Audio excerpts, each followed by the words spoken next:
For thousands of years, aloe vera has been considered a magical medicinal plant. Even the Aztecs used it as a miracle drug to treat many diseases. Traditional medicine appreciates its detoxification, purging, acid neutralization and fat reduction. According to modern research, it has a positive effect on blood sugar levels and blood lipid concentration, including cholesterol levels. But aloe vera is not always aloe vera. Real aloe vera, the Aloe barbadensis, is a desert lily and is cultivated in arid regions, primarily in Central and South America. The effects of aloe vera are strongly dependent upon how it is processed, and the differences already begin with how it is harvested. In order to avoid damaging the plant, the leaves should ideally be cut by hand. As the outer skin of the leaf contains poisonous aloin, a substance that protects the plant from animals and has a laxative effect on humans, the skin must be carefully separated from the inner leaf gel. This leaf gel is the most valuable part of the aloe vera plant. The gel has been proven to contain over 150 vital substances, such as vitamins, enzymes, polysaccharides and trace elements. It's this unique combination of ingredients and the way in which they interact with each other that results in the healing effect. One of the most important plant substances is asimanan, which has a positive effect on the immune system and can also reduce inflammations and free radicals. The result, the oxygen supply improves. Let's take a closer look at this fact. Blood is supplied with oxygen in the lungs and then transports it via the blood vessels into the cells. The large blood vessels branch out, becoming smaller and smaller, until they turn into tiny capillaries. Capillaries, by the way, are the smallest blood vessels. This is where the oxygen passes over from the blood vessels into the cells.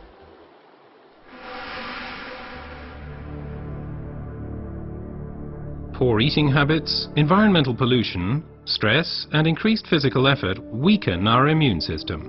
Free radicals have an easier time of things and can cause microinflammations throughout the body. These inflammations can damage blood vessels and result in a thickening of the fine capillary walls. This swelling constricts the flow of blood, slowing down the blood cells on their way through the capillaries, which, as a result, impedes the oxygen supply. And it's here that the aloe vera acts. It reduces the swelling on the capillary walls. The blood cells can flow faster again, and the oxygen supply is improved. Furthermore, toxins and impurities are removed more quickly. The latest studies have revealed that other natural substances can improve the effects of aloe vera even further.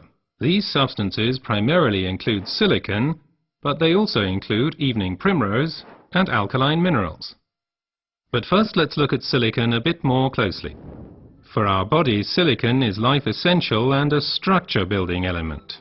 We already know it as quartz sand as it occurs in stones and cement. In the body, silicon is there to stabilize our human tissue. As a supportive element, it strengthens bones, hair, nails, connective tissues and also the walls of our capillaries. As we grow older, the capillary walls have a tendency to lose their form and resilience. They can literally collapse, interrupting the blood flow. At the worst, this can lead to a stroke or a heart attack. Silicon strengthens and supports the capillary walls, thereby keeping the bloodstream open. As a result, the erythrocytes can now supply the cells with oxygen more efficiently. Silicon in its original form as quartz sand cannot be absorbed at all by the human body. Alternatives can, however, be found in nature. Optimum oxygen supply is not only dependent on the capillaries, but also on the condition of the blood itself. Only when blood is liquid enough can it pass through the narrow capillaries. For improving flow properties of blood, we have evening primrose with its polyunsaturated fatty acids and basic alkaline minerals. Polyunsaturated fatty acids make the blood thinner. They prevent the congglutination or sticking together of blood cells and thereby stop clotting of the blood.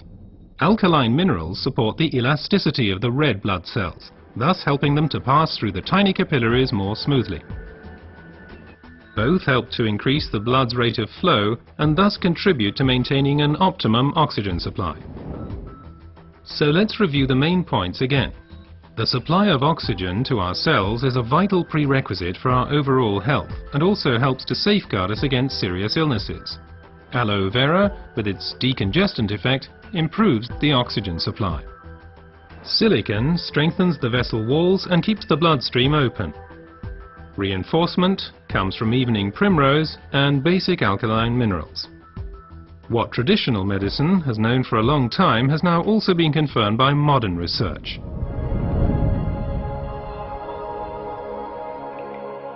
Aloe vera improves your oxygen supply and therefore your general health. Because oxygen means life. Place your trust in aloe vera.